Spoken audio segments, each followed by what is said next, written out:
Hi, I'm Vic. I'm a volunteer down here at the Discovery Centre. Part of the work I've been doing recently is on this collection of ceramics in these cabinets. The collection we've got here, it covers a multitude of eras, different manufacturers, different styles, like the one here, a piece of Staffordshire pottery. And the cleaning of these actually is quite important because we have to get into all the nooks and crannies of the piece to make sure it's good for display. My name's Annette. For these items we make pad hangers because to protect the clothing, because often they're only on a kind of a very poor quality wooden hanger. We try to model it so that it actually supports the clothes that are here.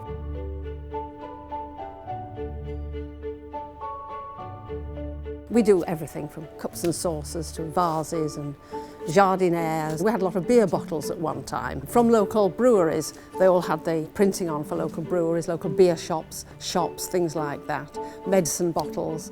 So it's fascinating because every time you come in, you never quite know what you're going to be doing. Sometimes things are very dirty and you literally have to sort of get down with your fingers with a little piece of cotton wool to do things. But it is basically just cotton wool and water. We don't use anything else.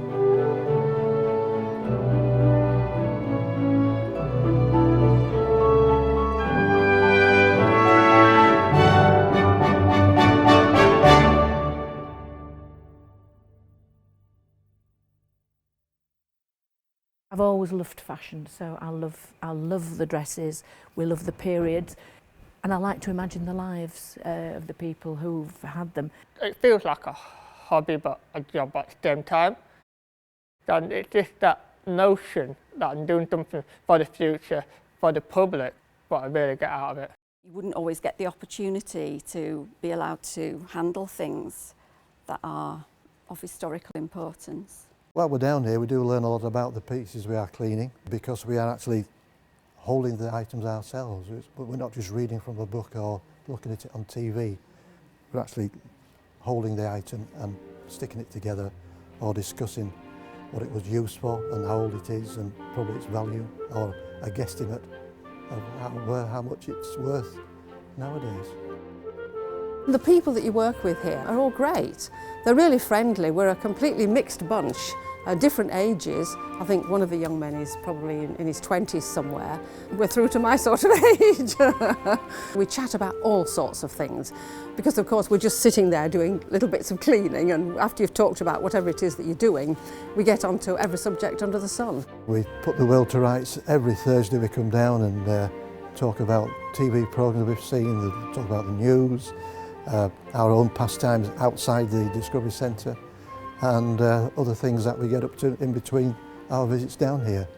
You definitely make friends with people, and we're all from such diverse backgrounds really, and yet you still, because you've got this one thing in common, that the reason you've come to do this job seems to be the same for everybody. So you've got one connection and also lots of things, interesting stories to tell.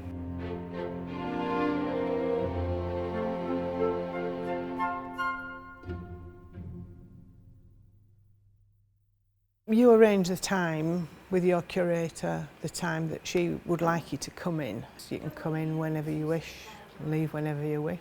It can be anything from 2 hours, 4 hours, a whole day. It just depends on what's required. You just decide what you would like to do. Ring the museum and ask them if they need anybody. I would definitely recommend volunteering to other people. The trouble with a lot of the stuff we're doing here is that I remember it from my childhood, from my grandparents' homes and aunts and uncles. Lots of the little Victorian statues and things like that, and the cups and saucers that I remember them using. Takes me back to my childhood. Can't understand other retired people like myself who say when they retire there's nothing to do. Just look out there. There is so much to do. There's so much different organisations that need volunteers.